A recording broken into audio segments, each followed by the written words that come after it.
इसके आगे करना ट्रांसलेट डायमीटर, हेडिंग डाल दो ट्रांसलेट डायमीटर, कल जहाँ पर खत्म होता है उसी के आगे से ट्रांसलेट डायमीटर। लास्ट में इक्वेशन ऑफ डायमीटर निकल चुका था तो ख्याल में रखना, हेडिंग चल रही है ट्रांसलेट डायमीटर,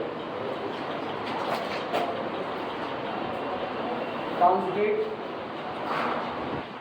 डायमीटर। इसमें लिखना if two diameters are if two diameters are if two diameters are such that अगर दो डायमीटर इस तरह से हो such that each diameter bisect diameter bisect का मतलब आधा काट देना, each diameter bisect record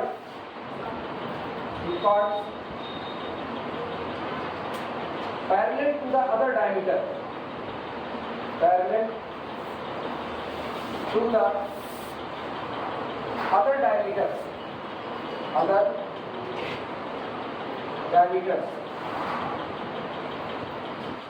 they are called conjugate diameters. They are called conjugate diameters. Conjugate diameters.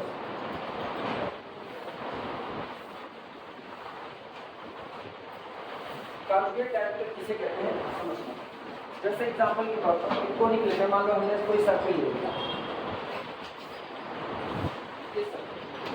कह रहे हैं आप दो डायमीटर चुन लीजिए, दो डायमीटर किस तरीके से हैं वो देखना।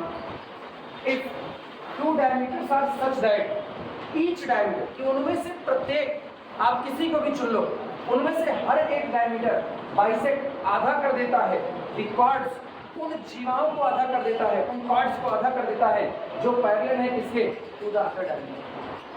आप दो डायमीटर चुनो, अगर आपका एक डायमीटर दूसरे वाले डायमीटर के पैरेलल जितनी कॉर्ड खींची जाती है उसको आधा कर देता है, और दूसरा वाला डायमीटर इसके पैरेलल जितने कॉर्ड खींचे जाते हैं उसको आधे पर से काट देता है, तो आपके दोनों डायमीटर एक दूसरे के क्या है, कॉन्जुगेट है।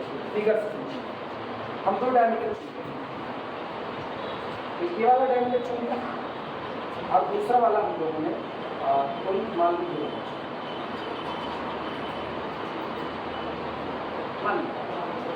अब ये दोनों डायमीटर एक दूसरे के कॉन्जुगेट डायमीटर कब, अगर ये इस तरीके से हो कि आप इसके पैरेलल, इसके इस डायमीटर के पैरेलल आप जितने भी कॉर्ड खींच रहे हो, जैसे हमने ये कॉर्ड,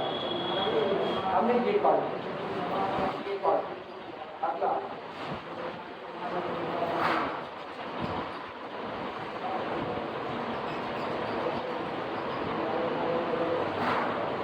इस डायमीटर के पैरेलल, इसको बढ़ा दो, इस डायमीटर के पैरेलल जितने भी पैरेलल आपने कॉर्ड खींचे हुए हैं उन सब को अगर आपका ये वाला डायमीटर क्या कर रहा है, बाइसेक्ट कर रहा है, ये डायमीटर बाइसेक्ट कर रहा है, और इसके साथ अब इसके पैरेलल डायमीटर खींचो, इसके पैरेलल जब आप कॉर्ड खींचोगे तो देखो एक कॉर्ड ये आई, डॉटेड लाइन दिखा, ये आई,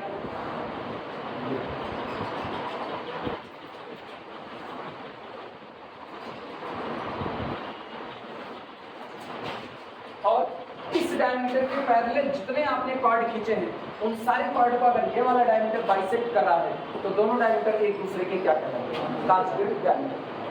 क्लियर है?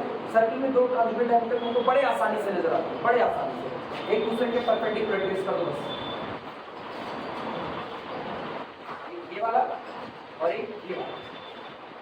अब तुम इसके पैरेलल, किसके, इस हॉरिजॉन्टल वाले के पैरेलल कॉर्ड ड्रॉ करो, तो इसके पैरेलल कॉर्ड ये रहा, इसके पैरेलल कॉर्ड ये रहा, तो चूंकि पैमाना सही सलामत मान के बनाए नहीं करने के लिए सर्किल है, तो ये जितने पॉइंट आपको नजर आ रहे हैं ये सारे हर एक पार्ट के कैसे पॉइंट होंगे, मिड पॉइंट। इसका मतलब इस वाले डायमीटर में, इस डायमीटर के पैरेलल जितने भी पार्ट खींचे गए सबको क्या कर दिया, बाइसेक्ट, आधे पर से काट दिया।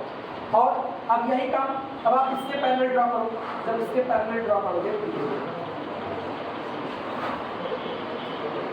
अब इन सब का मिड पॉइंट ये वाला हो गया जो ये आ रहा है। तो हम देख रहे हैं कि ये वाला जो डायमीटर है ये इस डायमीटर के पैरेलल जितने कॉर्ड हैं उनको क्या कर रहा है, बाइसेक्ट। तो ऐसे में ये और ये एक दूसरे के लिए कैसे डायमीटर कहता है, ट्रांसलेट डायमीटर। क्लियर है बात? फिगर बनाना चाहो ये सुना सेक्शन लिखिए, एक फिगर बनाना।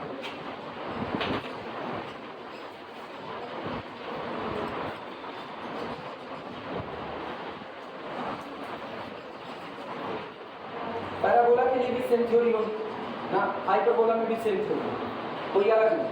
फिगर चूंकि सर्किट का बड़ा आसान समझ आता है इसलिए इसका बना हमेशा जरूरी नहीं, लेकिन वो कॉन्जुगेट होंगे जब वो इस शर्त को मान। और अभी मैं कंडीशन निकलवा देते हैं। अगर मान लो तुमको दो डायमीटर दे दिए जाते हैं, डायमीटर क्या लाइन होगी, मान लो पहली लाइन दे दी गई L1x + M1y + C1 + N1 = 0, दूसरी लाइन दे दी गई L2x + M2y + N2 = 0। अब दोनों आपके कह दिया, दोनों आपके दिए गए कोनिक के डायमीटर हैं, क्या ये कॉन्जुगेट डायमीटर है या नहीं।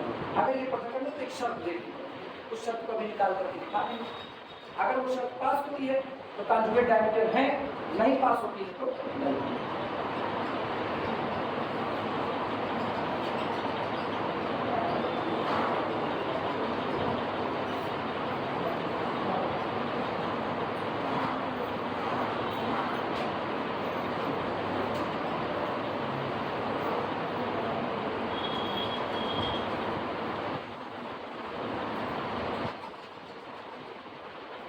वीडियो बना करके पब्लिश करें कुछ करने इतना टाइम लगा ना, पढ़ नहीं पाते, हम पढ़ नहीं पाते, हम कोई ट्यूशन से। कल भी हम लैपटॉप लेंगे, सोचे 2 लेक्चर हम अपना खत्म कर लेंगे, नहीं करेंगे, एक ही लेक्चर करूँगा, वो भी अभी उसमें 15 मिनट बाकी है, क्योंकि जितने घंटे का लेक्चर उसको उसका जस्ट डबल लगता है कंप्लीट करने में। 3 घंटे का पर लेक्चर आ रहा है, हर लेक्चर 3 घंटे, मतलब उसको 6 घंटे चाहिए। 6 घंटे पता चल रहा है यहाँ से बाहर रखे गए, वीडियो लेकर चले गए, अब उस वीडियो को हम कंप्रेस किए पड़ेगी, कंप्रेस करने के बाद तो चले हम उसको अपलोड करें, और जो एक 8-2 में काट छाँट करनी है वो भी फोटो करनी है, मतलब कोई एडिटिंग करते हैं। लेकिन ये मेरे लिए ना मतलब दिक्कत हो रहा है, ये सब हम बंद करेंगे बस बहुत जल्दी।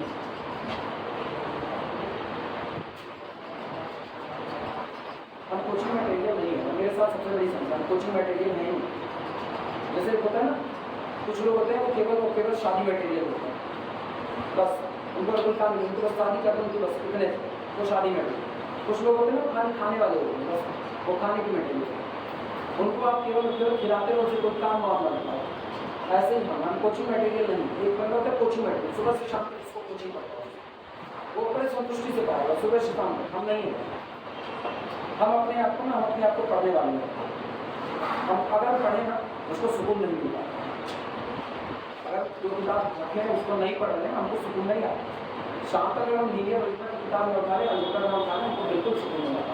और रात को सोने से पहले तो बड़ी उलझन, और उलझन में कुछ पता चलता है रात को 1 बजे तक चलता है, और जागते हैं उस उलझन में पढ़ाई नहीं हो पाती। जैसे लोग कहते हैं ना टेंशन लेने से बाल झड़ते हैं, लेकिन कब तक बाल झड़ने से ही टेंशन होगा, तो दोनों करें कैसे, दोनों बैलेंस हो नहीं सकता, उल्टा उल्टा। मेरे साथ ये दिक्कत है, हम कोचिंग वाले दोस्तों को सट नहीं कर रहे हैं, और ये रेडी दोस्तों छोड़ दी नहीं छोड़ेंगे, सही पागल काम करते बेटा। ये हो गया,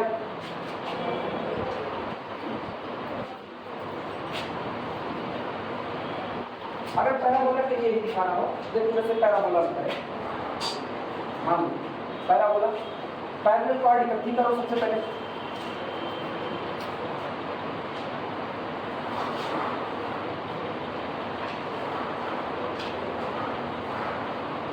ऐसा। अब लिमिटेड ही दिखेगा, बाकी होते तो और हैं, क्योंकि ये ऊपर बढ़ता चला जाएगा तो अभी और पॉइंट ऐसे मिला सकते हैं। ठीक, पैरेलल कॉर्ड, ये पूरा एक सिस्टम आ गया जिसमें सारे कॉर्ड एक दूसरे के कैसे पैरेलल। अगला एक और सिस्टम देगा, एक और सिस्टम, वो सिस्टम देखना। जैसे मान लो सोचो एक डायमीटर ऐसा सोचो जो इनको बाइसेक्ट करा, इसका मिड पॉइंट यही तो होगा, मान लीजिए डायमीटर, ये डायमीटर इनको क्या करा, बाइसेक्ट करा। ठीक, अब एक तो ये हो गया। अब एक ऐसा खोजो, एक पैरेलल सिस्टम ऐसा खोजो जिसका, सोच पा रहे हो कहना क्या चाहते हैं, तुमको 2 डायमीटर खोजने, वर्टिकल तुमको 2 डायमीटर खोजने हैं। अब दोनों डायमीटर ऐसे खोजने हैं कि एक डायमीटर के पैरेलल जितने कॉर्ड हैं उनको दूसरा वाला बाइसेक्ट करे और इसके पैरेलल जितने कॉर्ड हैं उनको ये वाला बाइसेक्ट करे।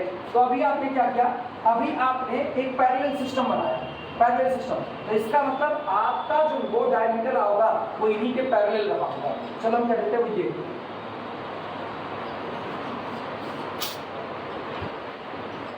इसको जान पूछते हैं थोड़ा बाहर निकालना आपको और करना। ये आपका एक डायमीटर हुआ और इस डायमीटर के पैरेलल ये आपकी कॉर्ड हो गई। तो पैरेलल वाले कॉर्ड को इसने क्या किया, बाइसेक्ट कर दिया। अब आपको अगला क्या चाहिए कि आपका ये वाला जो डायमीटर आया है, ये वाला डायमीटर, ये इसके पैरेलल कॉर्ड को क्या करा, बाइसेक्ट करा। इसका मतलब अब इसके पैरेलल कॉर्ड देखना,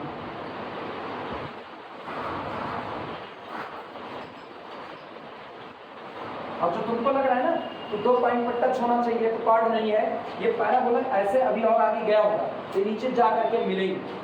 ठीक, अब चूंकि बोर्ड पर नहीं दिखा सकते इसलिए ऐसा ही दिखा रहे हैं। ये लोग किसके पैरेलल हैं, इस डायमीटर के पैरेलल। और अगर ये वाला डायमीटर इन सब को क्या कर रहा हो, बाइसेक्ट, अगर बाइसेक्ट कर रहा हो तभी की बात है। तो आपका ये और ये दोनों डायमीटर एक दूसरे के क्या कहलाएगा, कॉन्जुगेट डायमीटर। और हमेशा तो डायमीटर एक दूसरे के कॉन्जुगेट के लिए कोई जरूरी नहीं है। अगर वो एक पर्टिकुलर शर्त को पूरा कर रहे हैं तभी वो एक दूसरे के कॉन्जुगेट होंगे, अदरवाइज नहीं है। और इसी को हम लोग कॉन्जुगेशन कंडीशन कहते हैं, वो हम लोग निकालना चाहिए।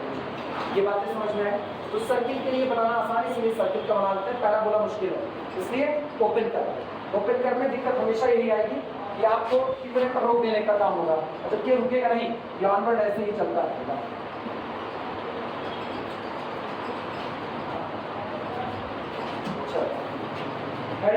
कंडीशन, कॉन्जुगेशन की कंडीशन है तो खाली एक हेडिंग डालो, कंडीशन। कंडीशन कब दो डायमीटर एक दूसरे के कॉन्जुगेट होंगे, इस बात।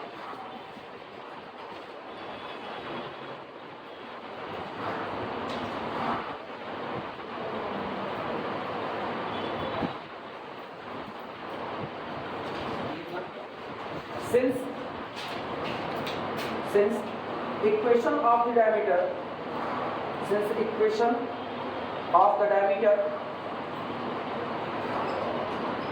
since equation of the diameter bisecting the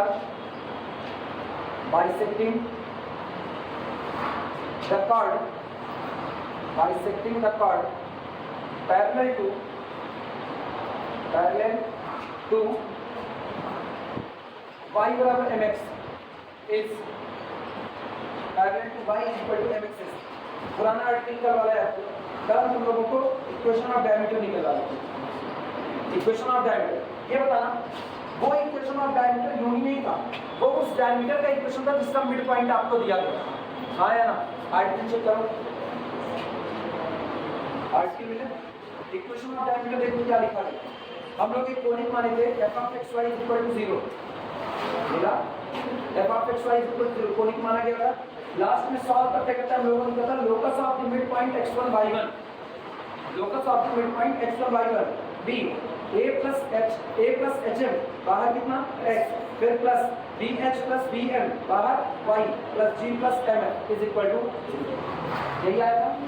अब ये बताओ यहाँ क्या चाहिए, डायमीटर चाहिए, वो डायमीटर जो बाइसेक्ट करे कॉर्ड को, वो डायमीटर जो बाइसेक्ट करे किसको, कॉर्ड को, और कॉर्ड पैरेलल बनी रहे किसके, y बराबर mx के। तो ये बताना जब आप बात कर रहे हो किससे बाइसेक्ट होने की, तो इसका मतलब मेरा कॉर्ड मिड पॉइंट से गुजर रहा है कि नहीं, और मिड पॉइंट से होकर के जाने वाले कॉर्ड के इक्वेशन कल निकाला गया है।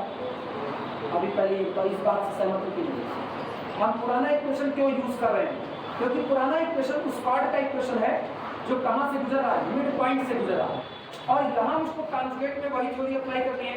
कॉन्जुगेट की थ्योरी क्या है, दो कॉर्ड एक दूसरे के लिए कॉन्जुगेट कॉर्ड कहे जाएंगे, दो डायमीटर एक दूसरे के लिए कॉन्जुगेट डायमीटर कहे जाएंगे अगर एक डायमीटर दूसरे वाले डायमीटर के पैरेलल जितने कॉर्ड है उनको क्या करें, बाइसेक्ट करें, यानी ये कहाँ से होकर के गुजरे, मिड पॉइंट से। और अगर कोई डायमीटर मिड पॉइंट से गुजरता है तो उसका इक्वेशन कल निकाल चुके हैं। तो क्या यहाँ उस इक्वेशन का इस्तेमाल कर सकते हैं कि नहीं कर सकते, देखो बल्कि कोई और कंडीशन कंडीशन अपने को दी नहीं गई है, तो हम बहुत ज़्यादा वेरिएबल अगर इंक्लूड कर लेंगे ना, बहुत ज़्यादा वेरिएबल, तो मेरे लिए वो तकलीफ दे देगा।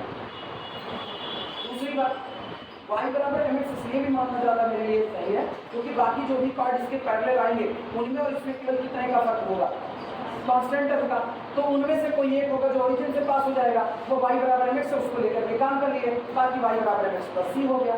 दिक्कत ही क्या करना मेरी, अभी क्लियर हुआ? c को इन्वॉल्व नहीं करा तो जानबूझकर c इन्वॉल्व करा ले किसी कैलकुलेशन में, c क्या मेरी वैल्यू निकालो, क्यों आप मोल ली जाए, नहीं मोल लेते। ये पता है कितनी पैरेलल पार्ट खींची जा सकती है, इनफाइनाइट। अब कोई ना कोई एक होगी जो कहाँ से पास हो जाएगी, ओरिजिन से, वो पास हो जाएगी तो उसको मानते y बराबर mx। अब बाकी में और आपके केवल एक बात का फर्क है, हम ओरिजिन से पास हुए तो मेरा कांस्टेंट टर्म कितना रहा, 0। आप ओरिजिन से नहीं पास होगे तो हो तो मेरे पैरेलल, ग्रेडियंट तो बराबर रखोगे और c आप बदल दोगे। आई बात समझ में? तो y बराबर mx ले लीजिए। Equation of diameter bisecting the chord parallel to y is equal to mx is, पुराना वाला इक्वेशन बोलना, a plus mx, right, mh, a plus mh और बाहर कितना x plus h plus bm, बाहर कितना y plus g plus fm is equal to c।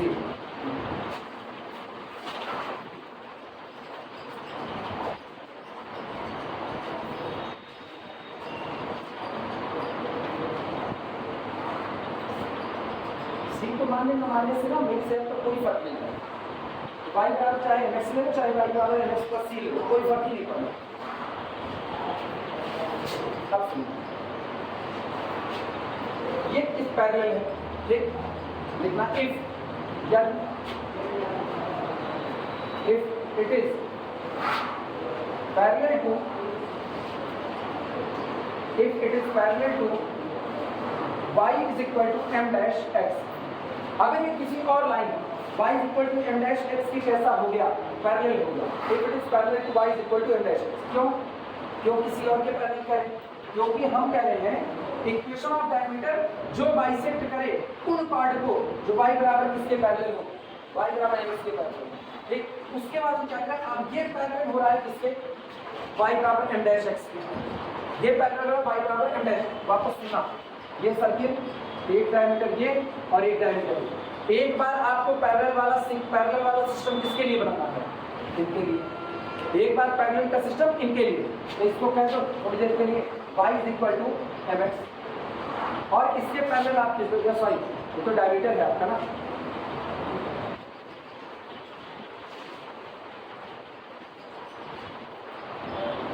किसी भी एक को कह दो y is equal to mx। पूरे पैरेलल फैमिली के लिए आप इक्वेशन क्या लिखोगे, बोलो, पूरे पैरेलल फैमिली के लिए इक्वेशन क्या लिखोगे, y बराबर mx plus lambda.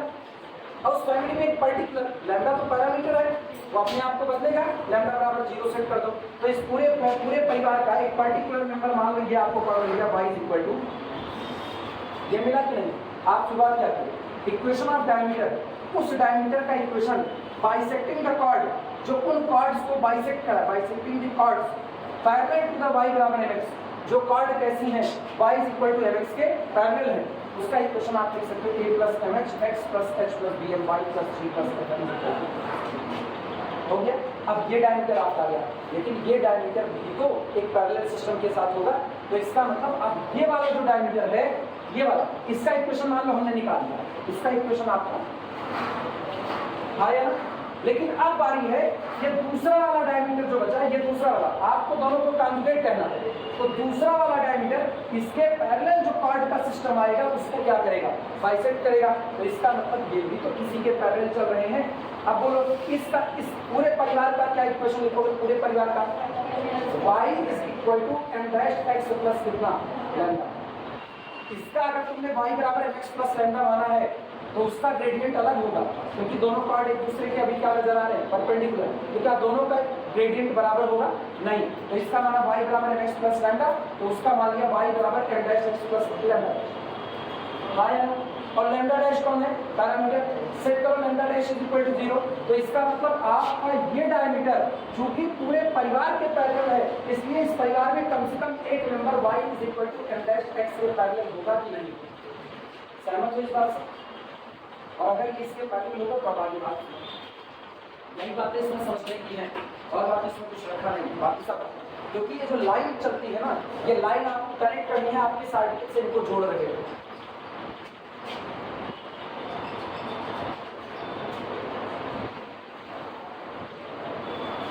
If it is parallel to y is equal to m dash x, then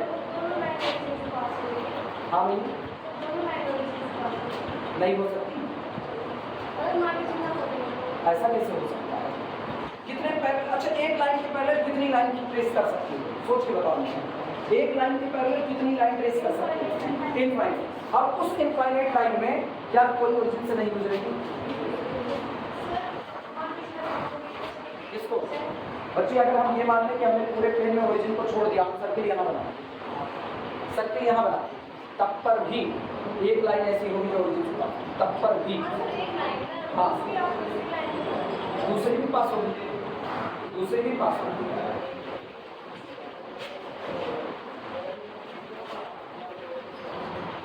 ये बताना यहाँ ओरिजिन, यहाँ ओरिजिन, एक अब इसी बोर्ड पर पहले तो पैरेलल लाइन, इसी बोर्ड एक सिस्टम ट्रेस कर, लाइन दोनों तरफ पड़ती जाएगी, दोनों तरफ पड़ती जाएगी, ये हुआ। अगला, इन दोनों लाइन के बीच में कितनी लाइन ट्रेस की जा सकती है? इनफाइनाइट। पूरी भीड़ में कोई ना कोई तो होगा जो एक बार कहां से गुजर जाएगा, कोई ना कोई होगा। अब एक और सिस्टम बनाते हैं पैरेलल लाइन का, वो सिस्टम देखना।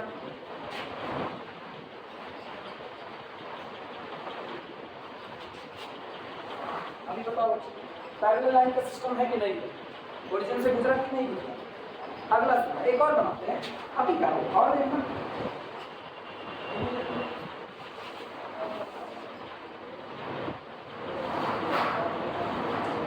गुजरेगा कर्व ओरिजिन से दूर होगा, फिर भी लाइन दोनों तरफ बढ़ाएंगे। कॉर्ड का इक्वेशन जब हम लिखेंगे तो कॉर्ड पूरा फैल करके जाएगा। कॉर्ड क्या होता है?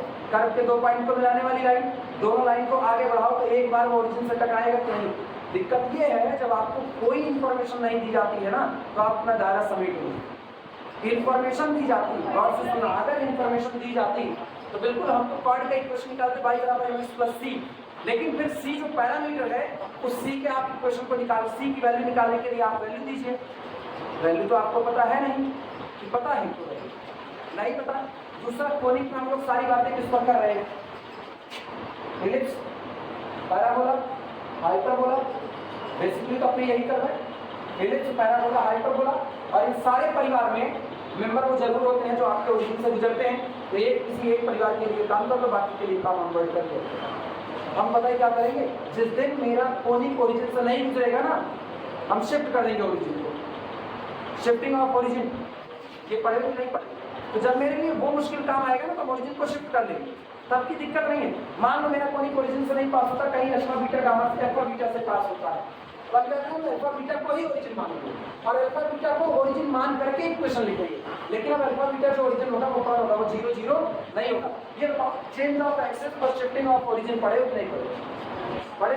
तो अगर आपको ओरिजिन से कोई चीज नहीं गुजर रही है, फिर भी आपको उसका इक्वेशन स्टैंडर्ड फॉर्म से ही लिखना है, तो क्या आप ओरिजिन को शिफ्ट कर सकते हैं कि नहीं?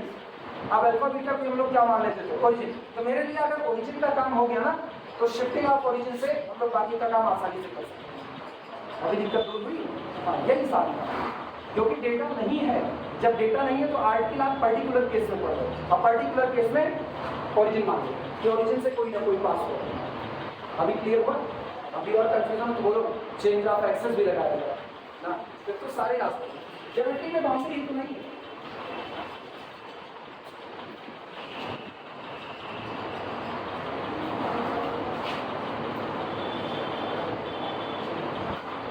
लिखना, if it is parallel to y is equal to m dash x, और अगर आपने ये जो कॉर्ड निकाला, ध्यान से सुना, सॉरी, आपने जो ये डायमीटर निकाला, अगर ये डायमीटर किसी chord y is equal to m dash x के पैरेलल है, तो अगर दो लोग एक दूसरे के पैरेलल होते हैं लाइंस, तो उनका ग्रेडियंट आपस में बराबर होता है।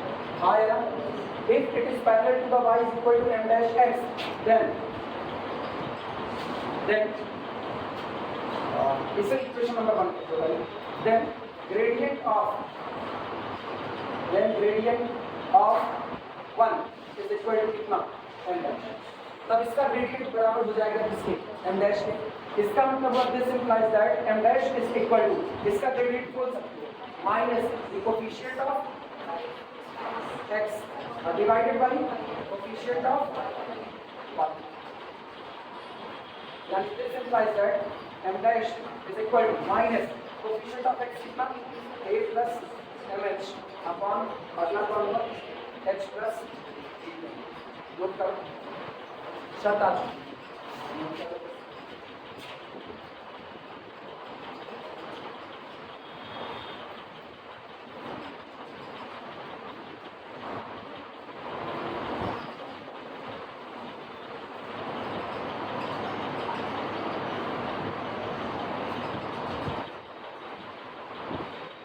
अब अगर इसमें तुम सी इन्वॉल्व करा लो, सी इन्वॉल्व करो, देखो तुमको क्या कोई दिक्कत आएगी, इन्वॉल्व कराओ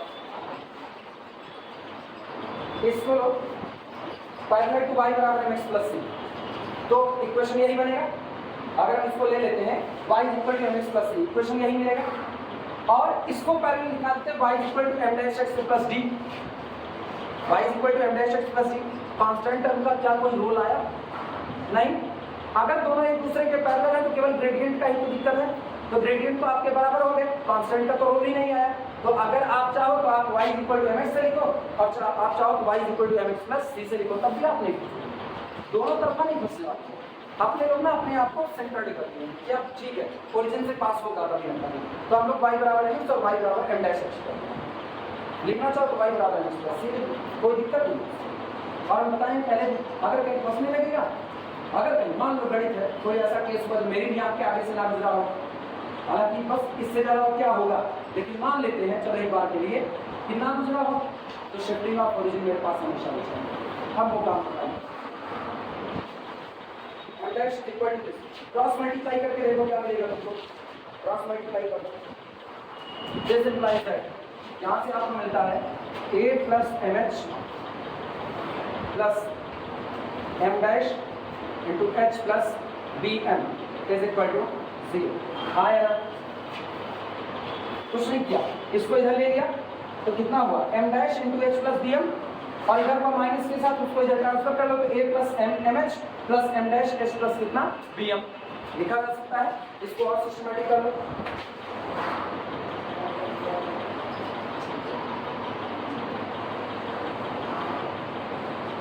इसको हम लोग लिख सकते हैं a को बाहर रखो, a प्लस दोनों में से h को कॉमन करो, ध्यान देना कहाँ कहाँ h आपको मिलेगा, एक आपको ये मिलेगा एच एम डैश और अगला कौन मिलेगा एच एम, तो क्या हम h को कॉमन करके m प्लस एम डैश लिख सकते हैं कि नहीं, तो प्लस h बाहर, यहाँ आया m प्लस कितना हो गया m डैश, और जो बचा उसको लिख दो, बचा क्या है ये हो गया, ये इसके साथ हो गया b plus b m m dash is equal to c।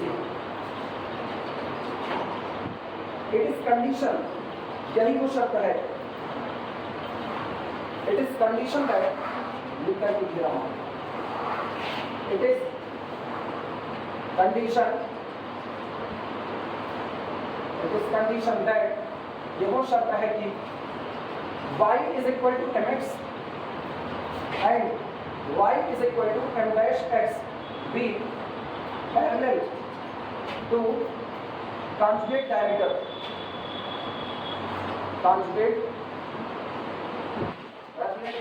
conjugate diameters of conic f of x comma y is equal to 0।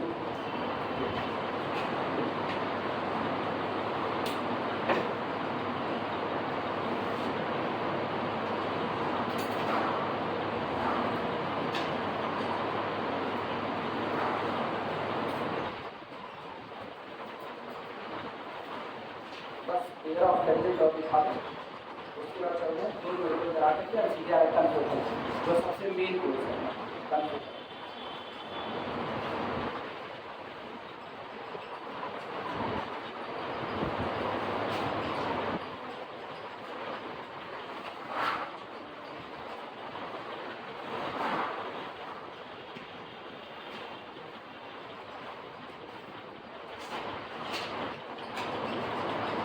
तो फिर आगे चलते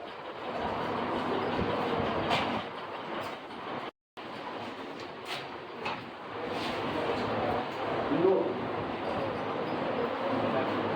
इस नोट का प्रूफ करने की कोई नीड नहीं, बस खाली इसको याद रखना। बस देखना two straight line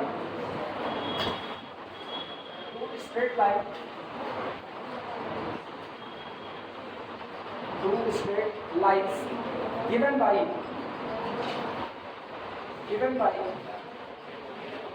ax square plus 2hxy plus by square is equal to 0।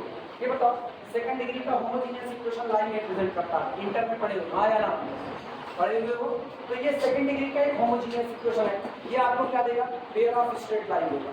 क्या ये कहता है? Two straight lines given by this equation may be conjugate, एक दूसरे के कॉन्जुगेट डायमीटर हो जाएंगे।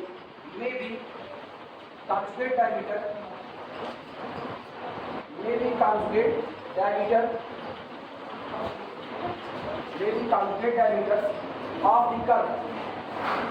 Of the curve. ये किसी कर्व के लिए कॉन्जुगेट डायमीटर का काम करेंगे।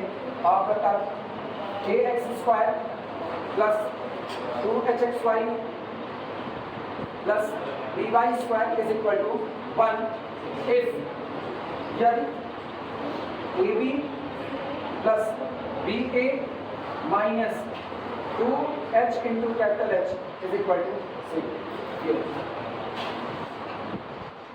आपको एक सेकंड डिग्री का कोनिक मतलब एक कोनिक आपको दिया गया है। Conic f of xy is equivalent to ax square plus 2hxy plus by square is equal to 1। मान लीजिए आपको कोनिक दिया गया और आपको पता है कि जो सेकंड डिग्री का होमोजेनियस इक्वेशन केवल इस कोनिक के लिए क्या नजर आ रहा है? आएगा सुन इसके लिए पता है अगर कोनिक के क्वेश्चन में तुम्हारा क्लास को फील हुआ तो पहले इसको स्टैंडर्ड फॉर्म में लेकर के आओ। कैसे लाओगे? पूरे पर 3 से डिवाइड करो। 3 से डिवाइड कराने पर ये आपको क्या नजर आएगा? और बाकी हो जाएगा स्मॉल a बराबर a/3 और यहाँ क्या हो जाएगा 2h/3, यहाँ हो जाएगा b/। क्लियर है बात है? इस दिए गए कोनिक के लिए ये जिन दो लाइन को देगा वो दोनों लाइनें इस कोनिक के लिए कॉन्जुगेट डायमीटर कहलाएंगी अगर a into capital B plus small b into capital A minus 2 small h into capital H की वैल्यू क्या आता है? 0। अगर ये वैल्यू 0 नहीं आती है तो इसके द्वारा रिप्रेजेंट की गई दोनों लाइनें आपके दिए गए इस कोनिक के लिए कॉन्जुगेट डायमीटर का काम नहीं करती।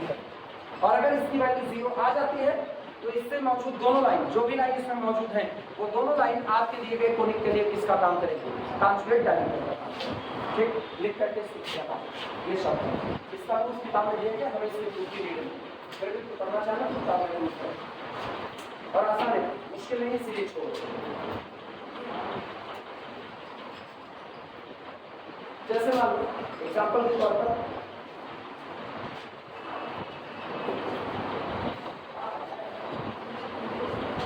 एक लाइन हमको दी जाती है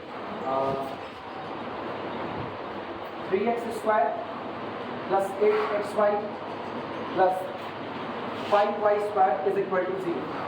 क्या ये सेकंड डिग्री का होमोजेनियस इक्वेशन है? हाँ या ना? तो इसके अंदर में कितनी लाइनें बंद हैं? 2 लाइन। इसका मतलब ये पेयर ऑफ स्ट्रेट लाइन को रिप्रेजेंट करता है। और आपको एक कोनिक दे दिया गया। कोनिक मान लो मुझको दिया जाता है एलिप्स दे दिया गया। चलो ellipse x square upon 25 plus y square upon 16 is equal to मान लीजिए आपको दिया।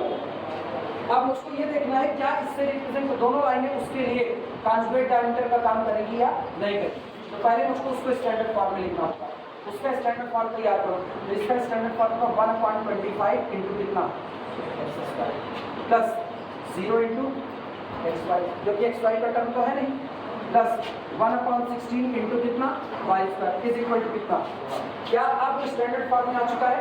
ax square plus 2hxy plus by is equal to standard form आ गया। इसका हाल देखना, बोलो कंपैरिजन कराओ तो ये कौन है? कैपिटल है। ठीक, h कौन होगा? h 4 होगा। इसको लिखो 2 इंटू 4, तो ये आपका कौन हुआ h। अब ये कौन होगा? ये आपका कैपिटल। तो कैपिटल ए कैपिटल h और कैपिटल बी आपको मिल गया। अब इनमें आओ, इनमें ये कौन है? स्मॉल। ये कौन है, ये कौन है, स्मॉल h, हाँ h0 ही होगा। बगल वाला कौन है, या अप्लाई करो, देखो शर्त लगाओ, a into capital b, a into कितना कैपिटल बी, मतलब दिस इंटू 5 कितना आएगा बोलो, 1/5 plus capital a into small b, इनका बोलो 3/16 तो प्लस 3 कितना 16, सहमत हो इस बात से। और इसके बाद फिर -2 इंटू, एक तो इसमें से 0 है ही है, h वाली वैल्यू देखना 0 है, तो ये पूरा का पूरा कितना 0। और क्या ये कभी 0 आ सकता है, कभी नहीं। इसका मतलब ये अपने अंदर में जिन दो लाइंस को पैक करके रखा हुआ है, वो लाइंस मेरे दिए गए एलिप्स के लिए कभी भी कॉन्जुगेट डायमीटर का काम तय हुआ, यही काम। इसी तरीके से चले आगे, और एक आदमी है जिसमें बना दे, एक इसमें बना दे, बनाना आसान, देखो कैसे बनता है। अब तुम्हारे दिमाग में है सर एक इलिप्स बना दीजिए जिसके लिए इससे मौजूद दोनों लाइनें कॉन्जुगेट डायमीटर बन जाए, ठीक बनाए। और मेरे से पहले इसको तुम ही लोग बना देखना, रैंडमली कोई लाइन है, pair of randomly 3x² plus 2 into 3xy और प्लस यहाँ पर ले लिया 4y², लिख दिया। कैपिटल ए निकाल दो यहाँ से, कैपिटल ए बराबर, कैपिटल बी बराबर 4, और इसके बाद फिर अगला वाला h²। अब तुमको एक चीज सोच करके बस खाली एलिप्स बनाना है, एलिप्स बनाओ एक बात सोच कर, वो बात ये है कि आप ऐसा करो, एलिप्स का एक्सप्रेशन होता है x² upon a² plus y² upon b² is equal to, ठीक, कुछ ऐसा बैलेंस करो ना कि मल्टीप्लाई करने पर क्या मिल जाए 0, कुछ ऐसा बैलेंस करो। चलो ट्राई करो, एक की जगह कितना कर दें, इसकी जगह पर 16 और इसकी जगह पर -9, यही। हाँ अब देखना, ये आपका हो गया स्मॉल ए, ये आपका हो गया स्मॉल ए। स्मॉल ए बराबर कोई 4 तो नहीं सोच रहा ना, स्मॉल ए बराबर 1/a² लिया था, ठीक है, और स्मॉल बी बराबर 1/b² पूरा ले रहे हैं। स्टैंडर्ड फॉर्म देखना क्या है, स्टैंडर्ड फॉर्म देखो ये 1/a² into x² plus 1/b² into कितना y² इज इक्वल टू 1। अब आपका ये ax² plus by² plus 2hxy is equal to 0, और sorry 2hxy is equal to 1। अभी दिखा स्टैंडर्ड फॉर्म, आप सुनो, तुमको मल्टीप्लाई किसको करना है, स्मॉल a को b से करना है, मतलब यहाँ जो बैठेगा, यहाँ जो भी बैठेगा वो मल्टीप्लाई होगा किससे, b से, इससे मल्टीप्लाई करना। तो चलो कुछ करो, कुछ ऐसा बना लो, जो मर्जी वो बना लो।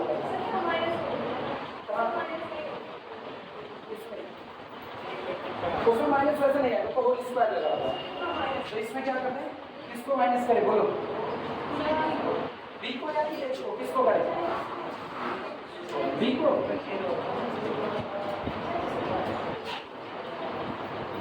ठीक है, हो गया। अब बोलना b इज इक्वल टू कितना, -4, a को चुनो, a को ऐसा चुनो इससे मल्टीप्लाई, जो मर्जी वो चुन लो, अभी कोई रोक नहीं, जो मर्जी वो चुन लो, रैंडमली चुनो। a बराबर, चलो यहाँ पर हम लिखते हैं 1/5 आता है, मान लो 1/5, तो इसका मतलब है मेरे पास small a is equal to आ गया 1/5। जरा दोनों का मल्टीप्लाई करके देखो क्या आएगा, दोनों का मल्टीप्लाई, a इंटू b आपके पास आया -4/5, h आपका 0 चढ़ेगा, तो दूसरा पक्का आप 4/5 बनाओ, कितना बनाओ 4/5, कैसे बनेगा वो सुनना। इसमें b का मल्टीप्लाई होगा, मतलब यहाँ कुछ ऐसा चुनो जो इससे मल्टीप्लाई होकर के कितना दे दे, +4/5, कुछ ऐसा तो +4/5। बोलो क्या चुना, ये 3 है, 3 के साथ कुछ मल्टीप्लाई करो जो 4/5 दे रहा है, 4/15, 3 के 3 बचे 15, 4/5। इसका मतलब यहाँ पर आपका इलिप्स क्या बना, आपका इलिप्स बना x² अपॉन 5, a बराबर 1/5 और प्लस y² अपॉन b बराबर आपका कितना था 4/5, यहाँ पर 4/15, 4/5। ये दिक्कत लगी, किसका किसका होल स्क्वायर मतलब बोलो क्या कौन सा ए ये वही गड़बड़ी कर ये हम पूरा 1/a² बराबर ही ए ले लेते हैं। वैसे निकालें तो रूट में देना पड़ेगा, फिर तो अलग ही सेटिंग करनी है। नहीं कर ले पड़ा सुनो तो हम जानते हैं हाँ गड़बड़ी की दोनों से एक होगी।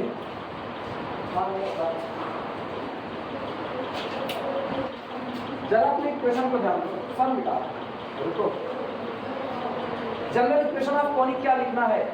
ax² प्लस 2hxy प्लस कितना by² इज इक्वल टू ये लिखना है।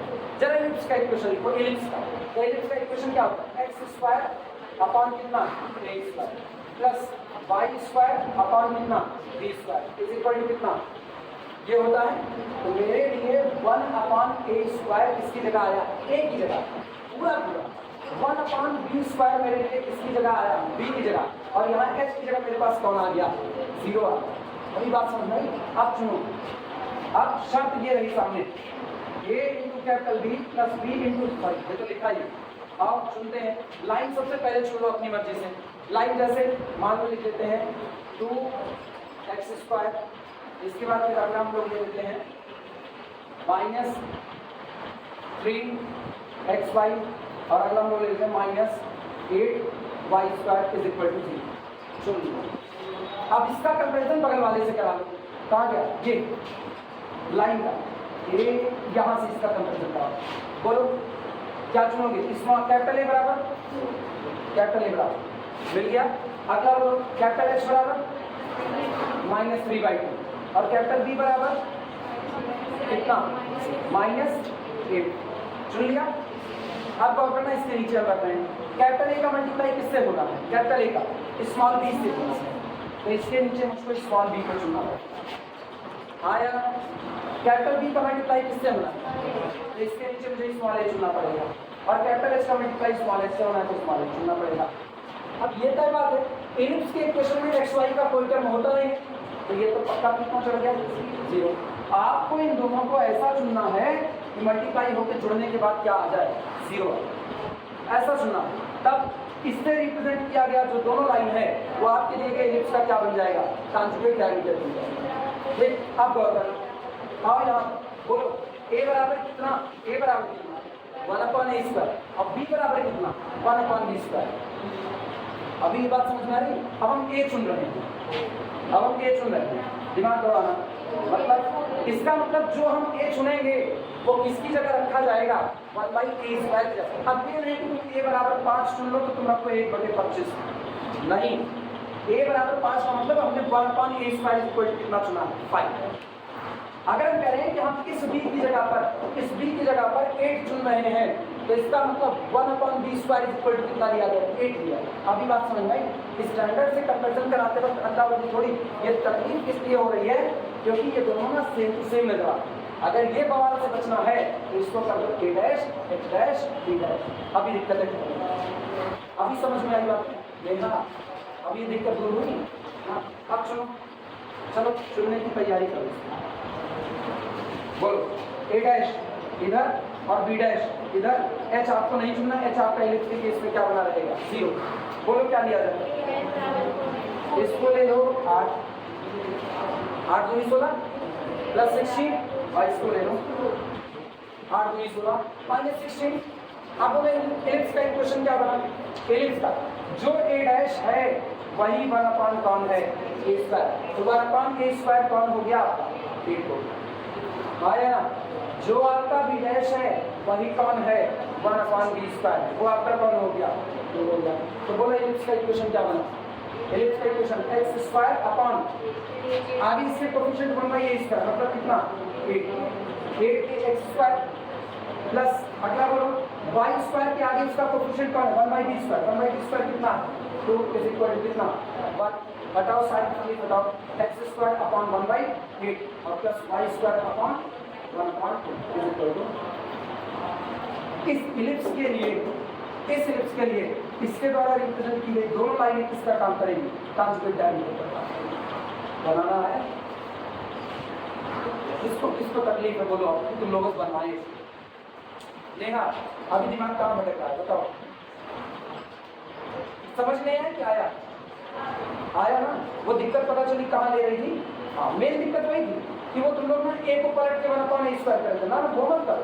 हम तो स्टैंडर्ड से कंपैरिजन करा रहे हैं, तो मेरा 1/a स्क्वायर किसकी जगह रखा है? ए की जगह रखा है। तो जितना हम ए चुनेंगे ना वही मेरा 1/a स्क्वायर है, कोई और नहीं। जितना हम बी चुनेंगे वही मेरा 1/b स्क्वायर है, कोई और नहीं होगा। ये नहीं उसको फ्लिप करके फिर होल स्क्वायर, ऐसा नहीं। चले आगे। होता है कभी कभी लोग कहें या सारी थ्योरी तो बोल रहे कॉन्जुगेट डायमीटर की, जरा किसी दिए गए इलिप्स के लिए कॉन्जुगेट डायमीटर रिप्रेजेंट करके दिखाओ। तब तो नहीं, ठीक है। पहले हम क्या चुनेंगे? पेयर ऑफ लाइन चुनेंगे, और एक बार हमने पेयर ऑफ लाइन चुन ली और उसके बाद हम इलिप्स को इसके बेसिस के आधार पर चुन लेंगे। क्यों? मेरे पास शर्त है ये होल्ड होगा तो दोनों लाइनें एक दूसरे की क्या बन जाएगी? कॉन्जुगेट डायमीटर बन जाएंगी। बस मेरा काम हो गया।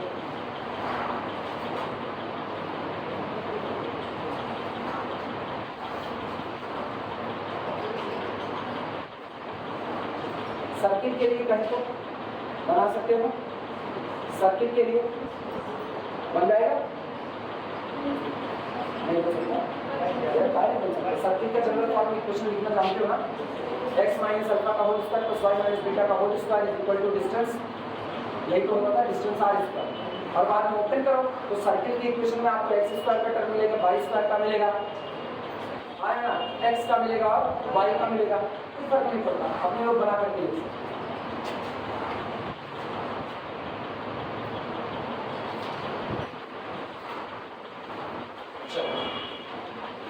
हेडिंग आपको pair of tangents, pair of tangents, और बस जितना बेसिक देना था उसमें आपको, इससे ज़्यादा हम बेसिक और बताएंगे, बहुत हो गया basic. Pair of tangents, pair of tangents, pair of tangents, इसमें लिखना equation of the equation of the equation of the pair of tangents, pair of tangents, equation of the pair of tangents from x1 y1 to the conic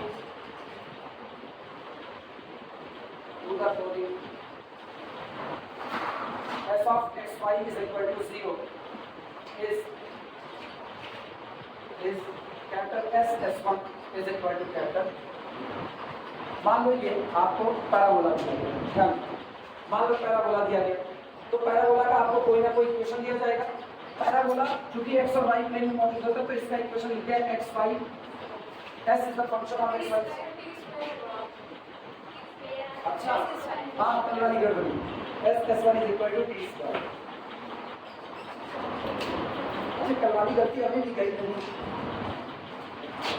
हम इसको बार बार क्यों लिख रहे हैं? क्या हम इसको कहीं पढ़े क्या? ऐसा शक होता है जब हम बार बार लिखते हैं, हम इसको कहीं गलत सलत पढ़ नहीं रहे। तो रुको 2 मिनट रुको, हम चेक कर लें। मेरे से ये गलती कल की आज में इसमें देखना बनता है।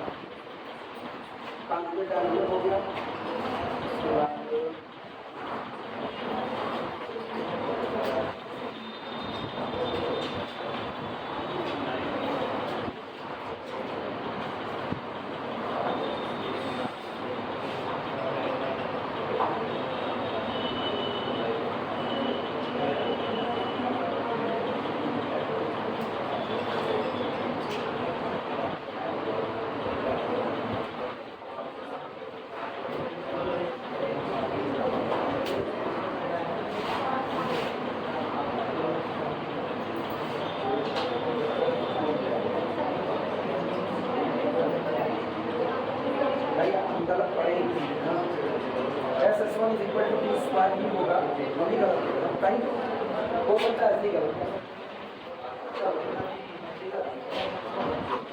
आगे लिखना where, जहां पर where S, S1 and T have their usual meaning, have their usual meaning, usual meaning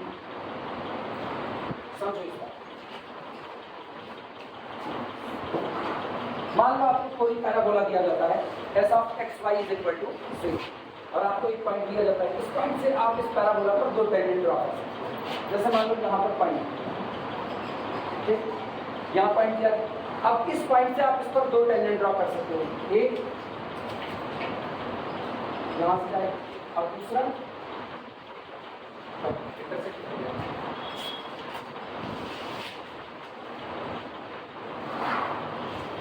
ये दो टेंजेंट ड्रॉ हुए। कह रहे हैं equation of the pair of tangent, ये जो दोनों टेंजेंट आपके ड्रॉ हुए हैं इनका इक्वेशन एक साथ, सेकंड डिग्री का होमोजीनियस इक्वेशन जो आपका बन रहा था, इसका इक्वेशन जब आप एक साथ देंगे इस कोनिक के लिए पॉइंट x1 y1 से, ये पॉइंट हो गया x1 y1, इस दिए गए पॉइंट से इस कोनिक पर खींचे गए दो टेंजेंट का इक्वेशन एक साथ जो दिया जाता है वो होता है s1 is equal to t। s कौन है? दिए गए कोनिक का लेफ्ट हैंड साइड, s1 कौन है? दिए गए कोनिक में x1 y1 रखने पर पाई गई वैल्यू, और t कौन है? टेंजेंट को लिखते वक्त जो प्रोसेस अपनाया जाता है उस प्रोसेस से मिला हुआ आपको एक हिस्सा, अब इसका आप क्या करते हैं वो लिखते हैं s1 is equal to t square. Example के तौर पर मान लो मुझको एक इलिप्स दिया जाता है, जैसे इलिप्स दिया गया x square upon 4 plus y square upon 3 is equal to 1 लिखा गया, और बाहर आपको एक पॉइंट दे दिया गया, मान लो वो पॉइंट आपको दे दिया जाता है 2,1, इसको सेटिस्फाई करेगा नहीं, 2,1 आपको एक पॉइंट दिया गया। अब इस पॉइंट से इस दिए गए इलिप्स पर दो टेंजेंट ड्रॉ किए जा सकते हैं। दोनों टेंजेंट का अगर आपसे इक्वेशन मांग लिया कि दोनों टेंजेंट का इक्वेशन दीजिए, तो मेरे सामने एक रास्ता होता है, हम लोग इस पूरे हिस्से को पहले तो s ऑफ x y इक्वल टू 0 बनाओ। s ऑफ x y इक्वल टू 0 बनाने का मतलब इसको आप लिखो x square upon 4 plus y square upon 3 minus 1 और बराबर कितना 0। ये पूरा आपका काउंट हो गया। अब आपको s मिल चुका है, तो पहले तो यहाँ पर s लिखो, x स्क्वायर अपॉन कितना 4 plus y square upon 3 minus 1। यहाँ पर आपको s1 लिखना है। s1 कौन होगा? दिए गए पॉइंट को उठा करके इसमें रख दो, तो सबसे पहले 2 रखो, 2 दूनी 4, 4 से 4 कैंसिल आउट हुआ, कितना आया 1, 1 रखो 1/3, 1 प्लस 1 अपॉन 3 माइनस 1, ये और ये कैंसिल आउट, केवल कितना 1। ये आपका s हो गया, ये आपका कौन है s बराबर t स्क्वायर। t कौन है वो सुनना, इस दिए गए इस पूरे हिस्से में रिप्लेसमेंट करो जो आप जानते हैं, क्या रिप्लेस करते हैं x replace by x into x1, मतलब x इंटू ये हुआ, और अपॉन कितना 4 plus y square replace by y into y1, तो इसका मतलब कितना हो गया y इंटू 1 और divided by 3, constant term retain उसका कोई फर्क नहीं -1। अब पूरे का क्या लगा दो, this represents the pair of tangents which trace from the point 2, 1 to this ellipse। इस दिए गए ellipse पर इस पॉइंट से खींचे गए टेंजेंट का पेयर ऑफ टेंजेंट का इक्वेशन किससे लिखेंगे? क्या आप इसको सिंप्लीफाई कर सकते हैं? बस इतना समझ में आई बात?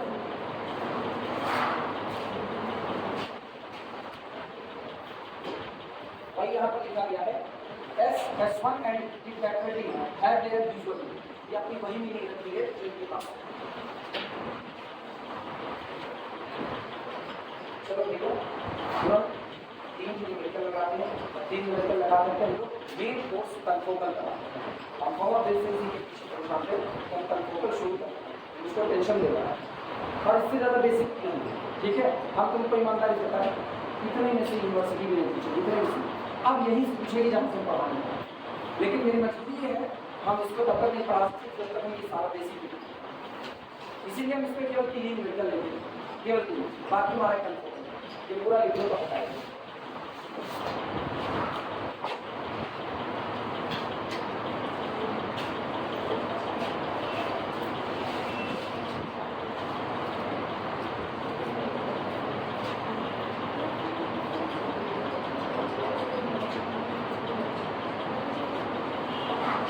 चले न्यूमेरिकल लिखा है, न्यूमेरिकल लिखो,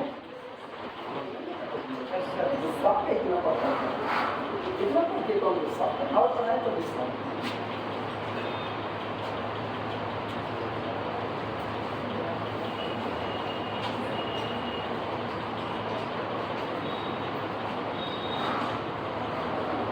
बच्चों क्या करें तुम लोगों से जुलाई का तुम लोगों ने बुला देते क्या है ना। अब जुलाई लगी क्या 6 दिन निकल गए। आज कितनी तारीख आज 6 7 आज 6 तारीख 6 दिन निकल गए ना। और डेली कितना पढ़ा जा रहा है उसके बाद कंडीशन है ये कोर्स खत्म होने के लिए बना है। जो टाइप कोर्स खत्म होने के लिए ना बाउचर जानते हैं किसको कहते हैं। हाँ बताओ पीला दिमाग प्रॉब्लम लिखो। show that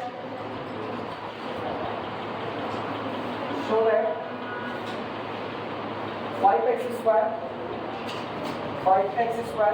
minus 2xy plus 5y square plus 5y square plus 2x minus 10y minus 7 is equal to 0. Represent an ellipse.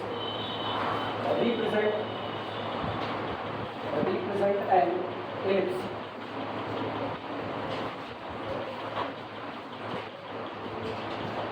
निकालिए 5x square minus 2xy plus 5y square plus 2x plus minus 10y minus 7 equal to 0 एक ellipse को represent करता है। अच्छा अगर हम सवाल में सवाल बढ़ाना चाहते हैं जैसे हमने ये कह दिया आप ये दिखाइए एक एलिप्स को रिप्रेजेंट करता है। फिर हम तुमको एक बात कहते कि और पेयर ऑफ टेंजेंट्स का इक्वेशन निकालिए। पेयर ऑफ टेंजेंट्स का इक्वेशन निकालिए जो खींचे जाते हैं पॉइंट 1, 2 जो पॉइंट 1, 2 से ट्रेस किए जाते हैं।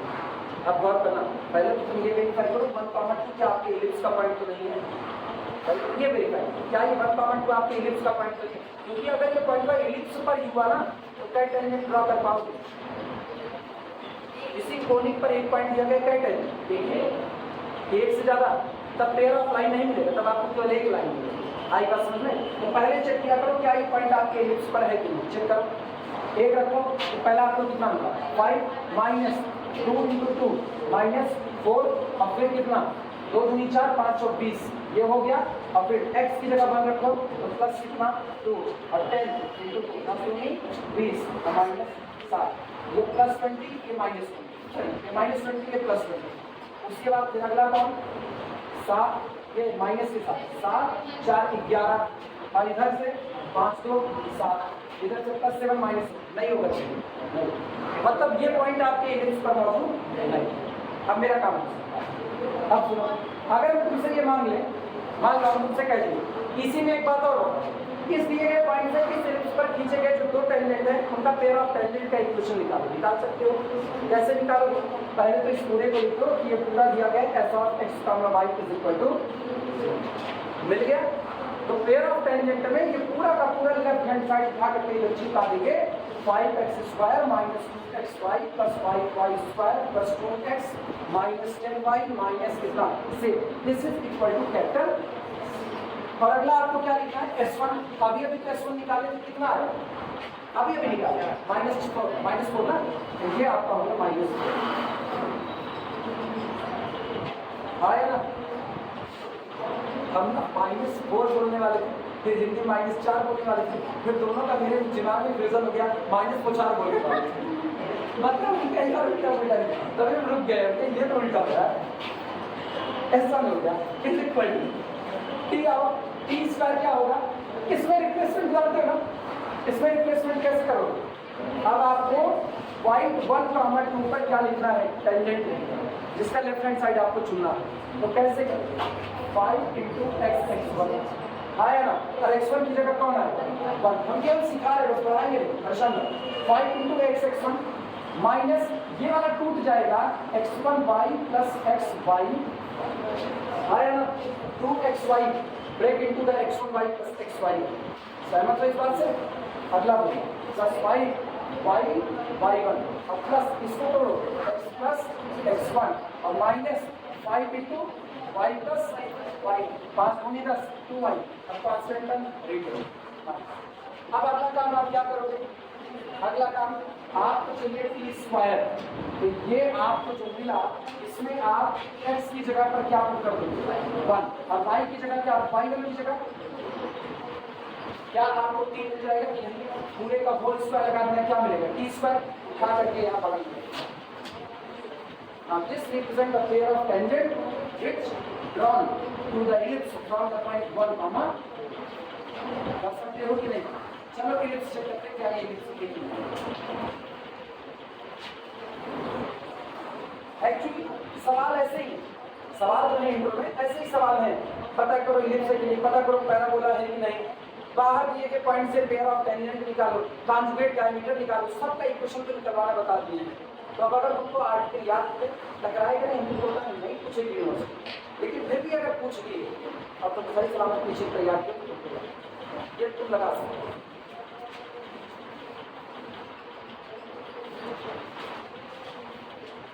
सॉल्यूशन ये बताओ, कोई दिया गया कोनिक, कोई दिया गया कोनिक, इलिप्स होगा, पैराबोला होगा, हाइपरबोला होगा या पेयर ऑफ स्ट्रेट लाइन्स होगी, कुछ भी होगा, ये सब डिसाइड होगा सबसे पहले जिस चीज से, वो चीज होती है डेल्टा।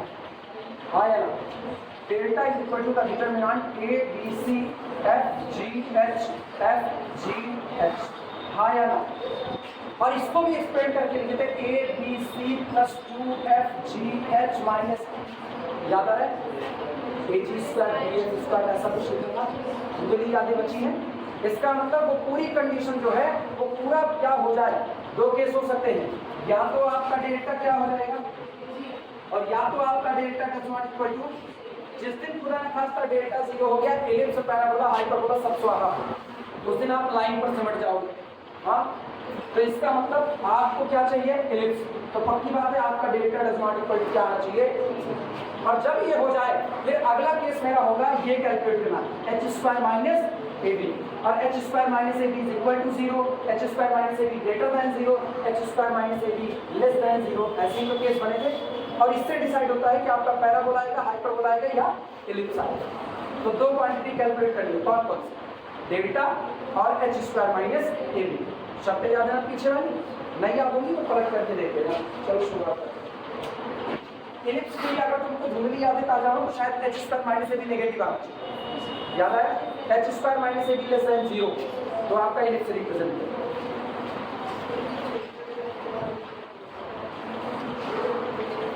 लिखो comparing given equation, comparing given equation, solution लिखना, comparing given equation, comparing given equation with standard form. और स्टैंडर्ड फॉर्म सारे लोग जानते हो क्या होता है, बोलो, A square plus 2h X Y plus D Y square plus 2g X plus 2f y plus c equal to, आप कंपेयर करो, बोलो क्या है, ए बराबर 5, अब ये लिखा ये लिखा, सामने कंपेयर करो, ए बराबर 5, h is equal to 5, b is equal to 5, g is equal to 1, 2g is equal to 2, so g is equal to 1, f is equal to -5 और c इज इक्वल टू -6। जिनको दिक्कत लगी इधर सुनो, a x स्क्वायर और यहाँ भी करो a x स्क्वायर, तो k बराबर 5, 2h is equal to -2, h is equal to -1, बोलना b is equal to y square का कोएफिशिएंट 5, अगला 2g is equal to x का coefficient 2g is equal to 2, तो g is equal to 1, 2f is equal to -10, f is equal to c is equal to, compare हो delta now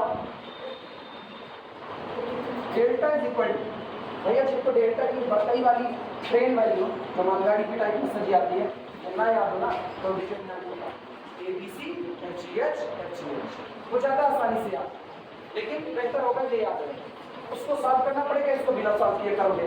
ये होता है अपना a b c plus 2f g h minus a f square minus b g square minus c minus c h square और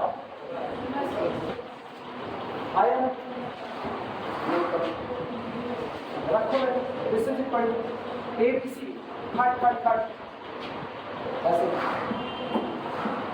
ये कितना 25 अब 25 सकते पता नहीं 5 7 35 के 5 आ जाएंगे 7 में 14 15 17 ठीक है 175 फिर सहमत हो ABC FGH पहले FGH को बाद में 2 गुना करो FG या H का ये रहा FGH 5 और 2 गुना 5 दूनी 10 रेस्ट ये हो गया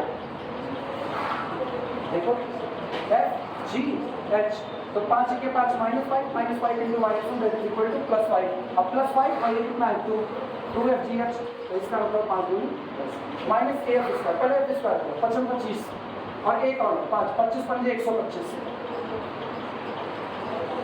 125 माइनस काहे महाराज मेरी गणित कितनी गलत हो गई हाँ बिल्कुल मेरी गणित गलत हो गई माइनस AF आया ना अगला G स्क्वायर 1 और फिर B के साथ 5 के 5 वो भी कितना -5 H स्क्वायर 1 और C के साथ -7 माइनस माइनस 10 से 1 यार जीरो नहीं है हाँ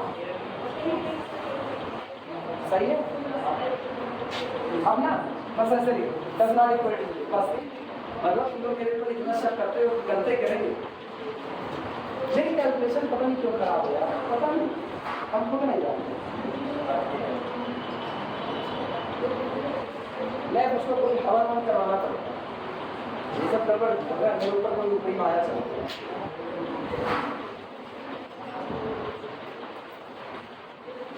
इसकी जो शक्ल सूरत है ना वही बता दी कि जीरो नहीं आएगा भैया ये 175 है वो भी नेगेटिव है ये 125 है और नेगेटिव हो गया 5 गुना और नेगेटिव अरे 25 5 30 130 तो ऐसे हो गया और इधर का 100 100 200 और 70 30 300 मान लो और 300 के ऊपर इधर देखना अकेला बेचारा ये 10 7 17 एक तरफ आप 300 के ऊपर नेगेटिव चल रहे एक तरफ आप 10 7 17 के आगे कहाँ से कैंसिल नहीं होगा इसका मतलब डज नॉट इक्वल टू 0 मतलब आप लाइफ की दुनिया से बाहर हो आप क्या कैलकुलेट करें आप क्या है h square minus ab now h square minus ab is equal to how h square देख रहे हैं कहाँ गया h ये रहा माइनस के साथ -1 फिर minus ab a into b 25 -25 that is equal to -26 which is less than 0 अब इसका डेल्टा डज नॉट इक्वल टू 0 गड़बड़ मत कर h है कितना या तो मार्क कीजिए प्लस h स्क्वायर प्लस कौन सा -34 ये भी कितना है ये कितना है अच्छा आप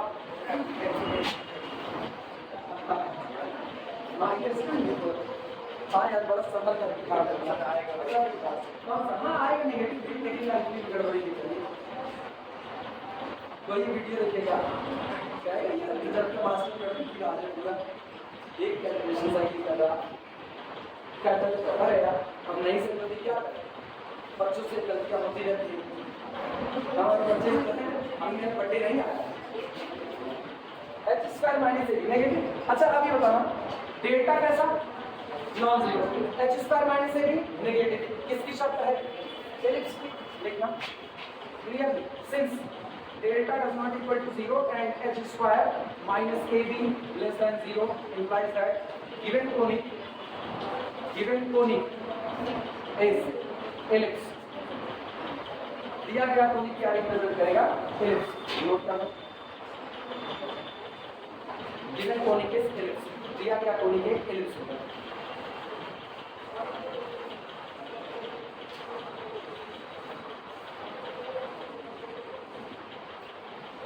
ये तो अगला वाला पॉइंट है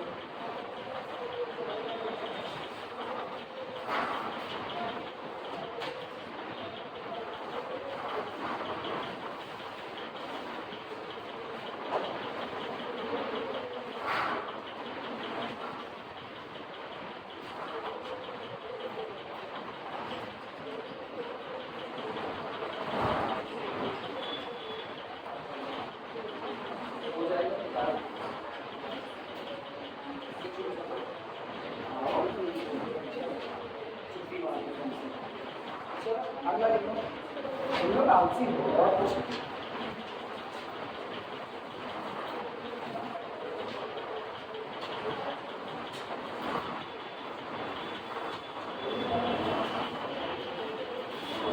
चलो अगला लिखना, show that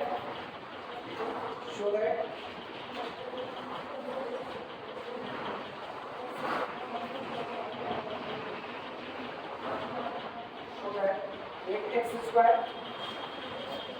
plus 8xy plus 2y square plus 26x plus 13y plus 15 is equal to 0. Represent a pair of parallel lines. A pair of parallel lines. A pair of parallel lines. पहली बात, अगर आपको pair of parallel line चाहिए तो जो सबसे पहली requirement delta क्या करना है, h स्क्वायर माइनस ab, वो भी जीरो, दोनों जीरो चाहिए।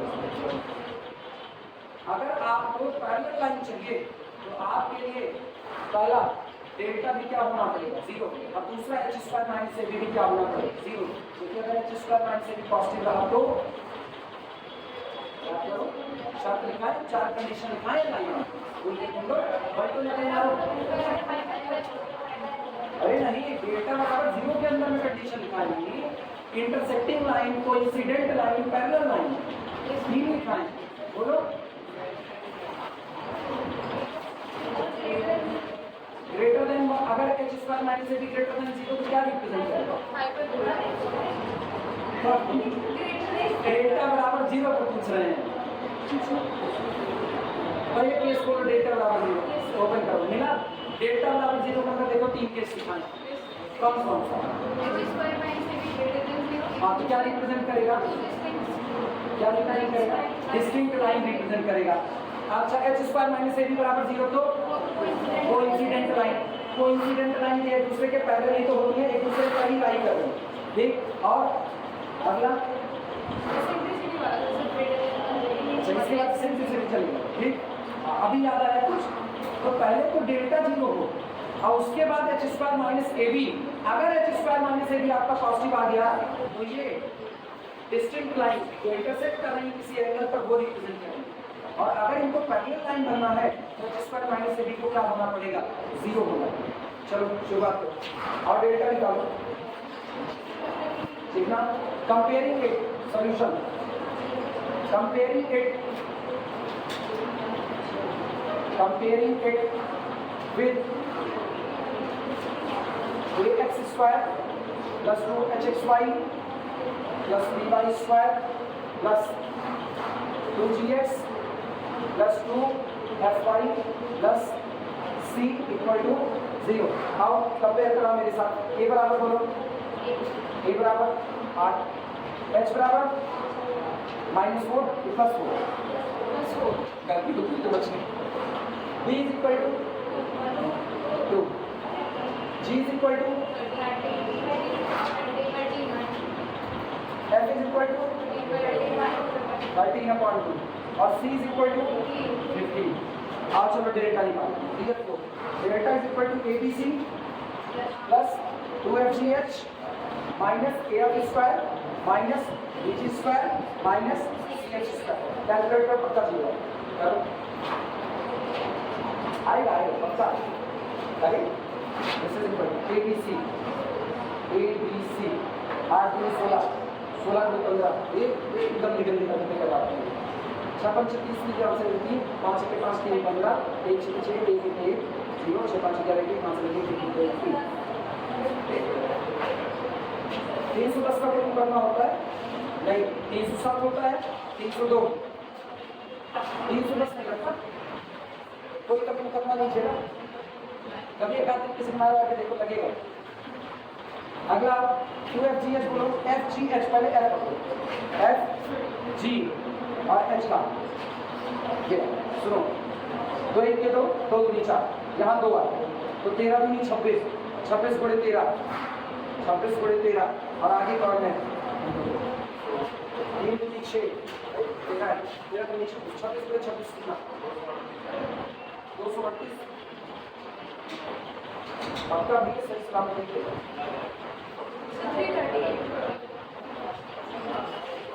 338। अगला minus a f square, A f square दो दूनी 4, 4 एक 4, 4 दूनी 8, 13 में 169, 169 और 2, 169 मल्टीप्लाइड बाई 2, दोनों मल्टीप्लाई क्या फसल है 1 चीज बाय 20 ना से 22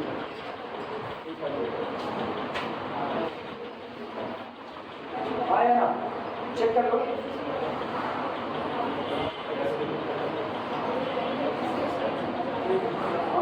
सही है। अगला माइनस बी जी स्क्वायर, सुनो बी कितना है 2, जी स्क्वायर 169, 169 मल्टीप्लाई बाई 2, अभी भी तो लिखे थे 169 multiply by minus 3 minus c h square, c h square, H square कहाँ गया, कहाँ एच, ये 4 चौक 16 और 15 पूरे 16, 310, 6 25 की जो आंसर दिए आंसर कितनी 6 पे 6 3 9 1 5 1 0 9 4 10 कुछ गलत कर दिया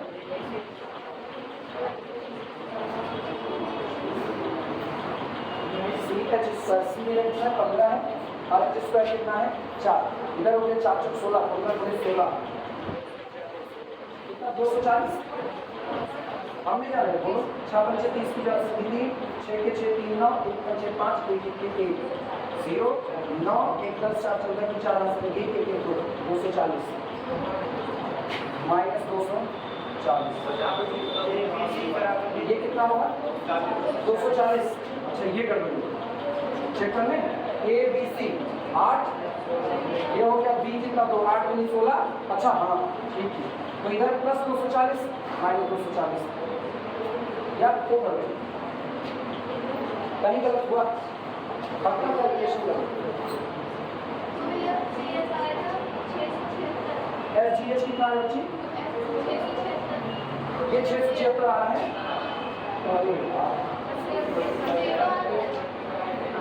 676 ना 676, 8 8 16 और 3 3 6 1 7 3 3 6, हाँ बराबर कितना, सुधार लो जब हम आते हैं कैलकुलेशन में सही कैसे हो सकता है,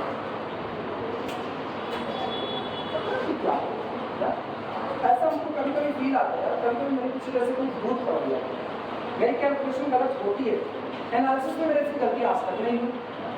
हम रियल पढ़ाते कॉम्प्लेक्स पढ़ाते उसके बाद फिर वो अलजेब्रा लीनियर अलजेब्रा मास तक जितना पाए ना मास तक कभी गलती नहीं थी उसमें, और हम कैलकुलेशन में ना जाने क्या हम कैलकुलस पढ़ाते हैं उसमें भी गलती करते हैं, जब जब कैलकुलेशन आएगा कैलकुलस में हम गलती कर चुके हैं और हम उसको खूब चाहते हैं कि मेरे संज्ञान में लेकिन हो जाती है, और ये बड़ी अच्छी बात है, ये तो वो हो गया ना मैं देर करता नहीं देर हो जाती है, मैं गलत करता नहीं गलती हो जाती है।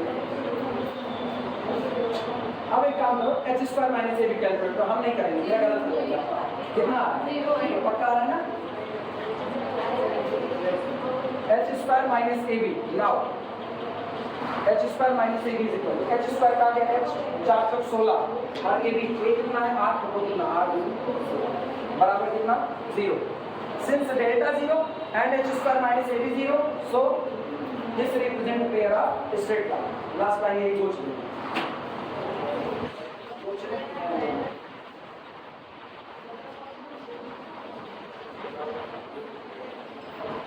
अच्छा भैया किसी को एक चीज यहाँ पर नहीं है, यहाँ नहीं लेकिन इंटर में बिल्कुल पढ़ी गई है, क्या किसी को याद है तो पक्का पढ़ेंगे, वो तो कोर्स नहीं पता, एंगल निकाल, एंगल निकाल। अगर हम कहते हैं कि ये पेयर ऑफ स्ट्रेट लाइन है, चलो ये तो हो गया, तो भैया पेयर ऑफ स्ट्रेट लाइन को रिप्रेजेंट कर रहा है। अब अगर तुमको इसके बीच का एंगल निकालना हो तो थीटा बराबर क्या दे दो, अगर यार झूला झूला थीटा बराबर tan inverse under root H square minus ए बी के B minus H square, H square minus ए बी के B minus H square, H square minus ए बी और डिवाइडेड बाई भूल गए ना? भूल गए? याद आया?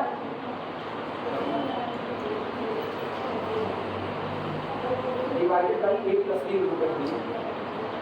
Divided by a plus b theta is equal to tan inverse under root h square minus ab whole divided by a plus b, यही होता है। ठीक, चलो एक न्यूमेरिकल उसका याद रहेगा फार्मूला। Right okay. अच्छा, वो कंप्यूटर वाला एग्जाम ना कितने बजे से है? अरे तो बताओ, छोड़े तब तो कितने बजे से बताओ? सही से 10 बजे से। अभी कितना होता है? सबका नहीं एक टाइम। तुम लोगों का कितने बजे से?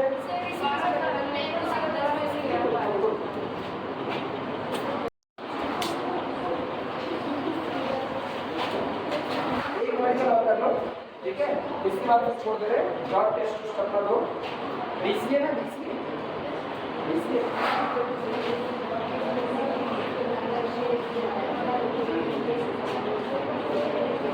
गहराई में हम लोग एडमिशन लिए थे, तो कंप्यूटर क्लास होती थी, कुछ नहीं पेंटिंग सिखाओ, कंप्यूटर पर पेंटिंग कर, वो कौन या टाइपिंग फास्टिंग सिखाओ।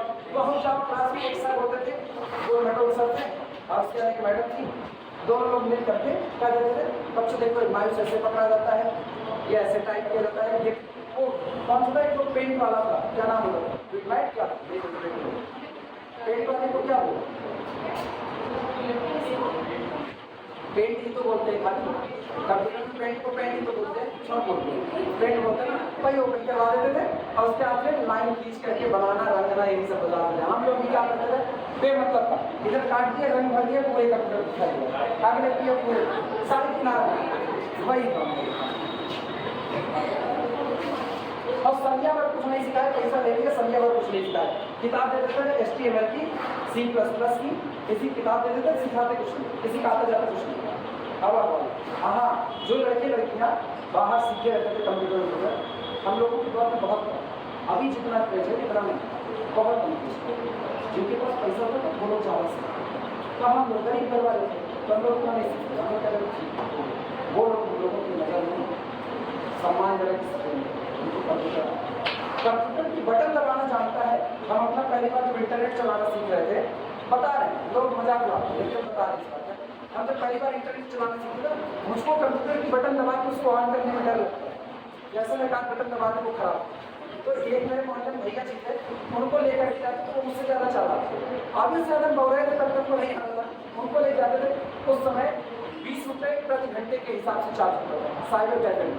तो इसीलिए सबसे पीछे जो आदत थे उनके यहाँ हम लोग आते थे, भैया जी को लेकर के आते थे।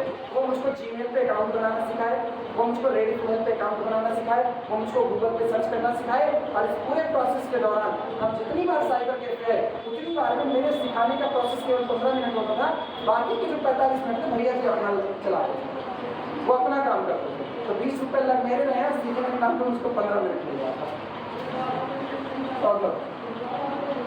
आप सोचते तो हंसी आती है और उनकी चालाकी गुस्सा कि अगर डोरेमोन के गैजेट से पीछे लौटने का मौका होता ना तो बताते उनको, so that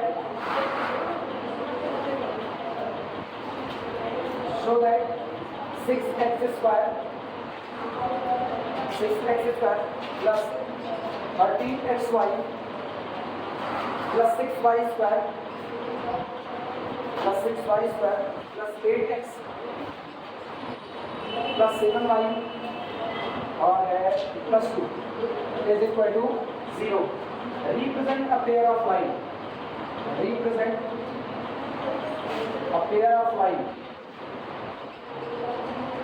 represent a pair of lines. Also find angle between them. Also find angle between them. Angle between them. और आप इनके बीच का एंगल निकालो। Also find angle between them. चूंकि हम लोग 90 के दशक थे तो शक्तिमान देखते थे छोटे छोटे, तो शक्तिमान में सुपर कंप्यूटर था जब रोहाशियाँ आए थे तब तो सुपर कंप्यूटर से गन नहीं करती थी। हम लोगों को क्या लगता था कंप्यूटर एक ऐसी चीज़ है जिससे कुछ पूछो आपको सारी बात का जवाब देगी।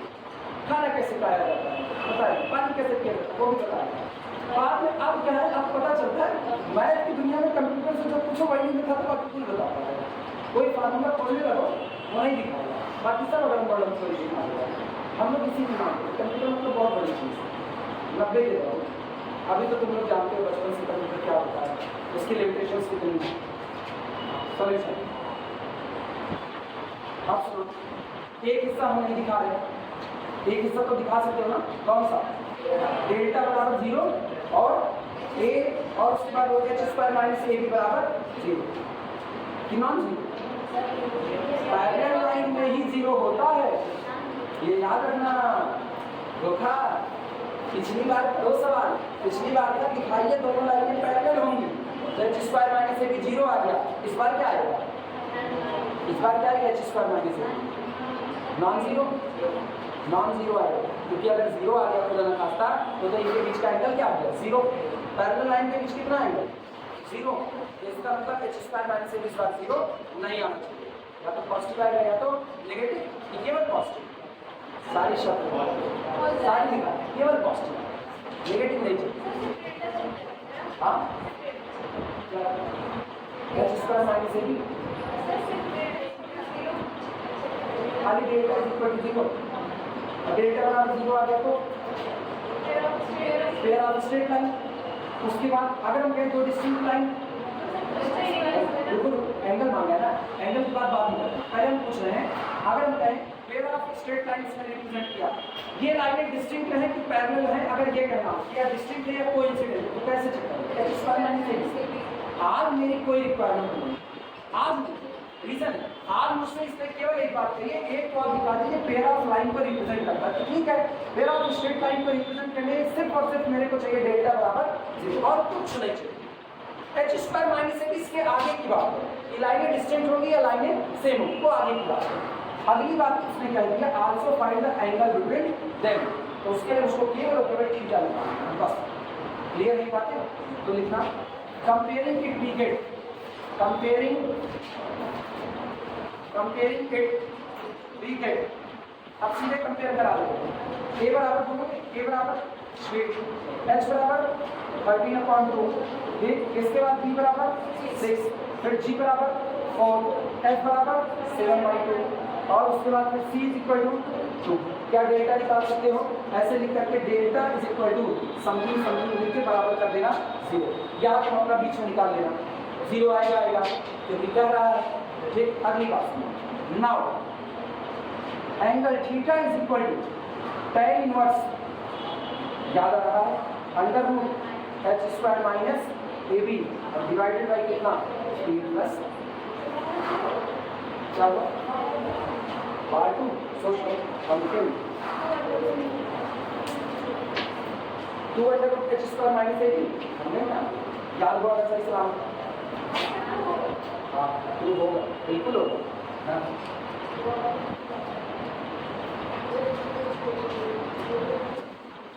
प्रूव होगा, सही। हम मिस कर गए थे इसको शुरुआत से। Theta is equal to tan inverse 2 under root h square minus ab upon a plus b। अब केवल वैल्यू रखो और बता दो कितना आएगा, केवल वैल्यू रखो, रखे value. This is equal to tan inverse, इधर हो गया आपका 2 अंडर रूट h स्क्वायर का मतलब 13/169 अपॉन कितना 4 और उसके बाद माइनस ab, तो 636 minus 36 divide by a plus b, तो 6 6 12, ये हो गया। दिस इज इक्वल टू, अपनी कैलकुलेशन गलत नहीं करेंगे, पक्का नहीं करेंगे। tan इनवर्स, सुनो इस 4 को बाहर निकालो, 2 से 2 कैंसिल आउट हो गया, तो ये हो गया आपका अंडर रूट 169 माइनस 36/4, 6 4 24 की 4 हाथ से 2, 4 4 में 12, 144 डिवाइडेड बाई, हाँ या ना? This is equal to tan inverse कितना 25, ऊपर कितना 25 under root 25 upon 12 that is equal to 5 upon, ये आपका theta is equal to tan inverse 5 upon 12, ठीक। और भैया यहाँ पर सारी बेसिक की थ्योरी खत्म होती है। अब हम लोग संडे को लेक्चर क्लास में मिलेंगे, तो इसी का कल थी। कल क्या होगा? कल 3D है, कल कौन पढ़ाएंगे? कल 3D का करना प्रस्तुत क्या है, तो कल कौन पढ़ाएंगे? कोण में 2 चीजें बची हुई हैं, रेसिप्रोकल कोण और ऊपर में चल राइट सर्कुलर वो खत्म करके आगे निकलेंगे सिलेंडर पर और अब इसको संडे से देखा संडे ये खत्म हो जाएगा और संडे पोलर शुरू हो जाएगा।